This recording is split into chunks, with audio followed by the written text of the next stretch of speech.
Manchester City, vous croyez qu'on est Nottingham Forest? Un visage autant choqué que ça vous allez avoir quand on va vous éliminer de la Ligue des Champions. Non, parce qu'on parle beaucoup du Real Madrid.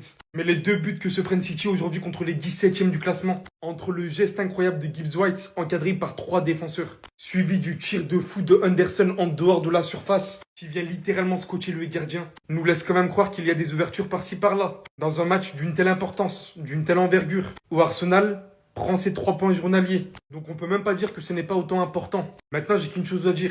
Préparez-vous. Et ça sera ni le retour de Rodri qui met une formidable tête aujourd'hui qui changera quoi que ce soit, ni le festival de Cherki pour Semenyo, ni quoi que ce soit qui va nous empêcher d'y croire. Je dis pas que ça va être simple, mais aujourd'hui le match de City me laisse croire qu'il y aura de fortes possibilités. On n'aura pas Mbappé, on n'aura pas Rodrigo, et on se déplacera avec nos Yoks. Ce qui est bien, c'est qu'au final on sera dans la même situation.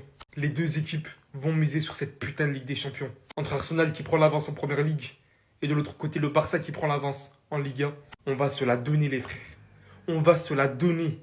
Les gars, là, c'est pas Arsenal qui a flopé, c'est City. Non, là, on peut pas incriminer Arsenal. C'est de la faute des Citizens. Pour le plus grand bonheur des Gunners, les Citizens ont fait un match nul à domicile face à Nottingham Forest, 17e. Avant le match, tout le monde s'est dit, c'est bon, City vont prendre les 3 points, c'est sûr.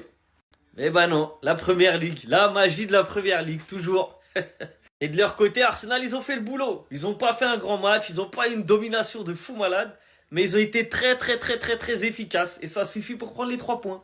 En plus, c'est Saka, le petit du club, qui donne les 3 points aux Gunners, donc elle est belle l'histoire. 7 points d'écart entre City et Arsenal, même si City a un match en moins. Il y aura, au pire, ou au mieux, 4 points d'écart, ce qui est énorme. Là, Arsenal, ils font clairement un pas vers le titre. Là, on peut se le dire. Là, ils envoient un signe fort, un signe de confiance. Et Manchester City, à l'inverse, là, c'est un signe de faiblesse. Arsenal, ce soir, ils ont été solides et solidaires. Ils ont fait le minimum nécessaire, mais ils l'ont fait.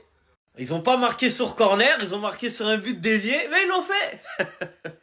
Et le pire ennemi de City, bah là, c'est clairement City. C'est City qui se tire une balle dans le pied tout seul.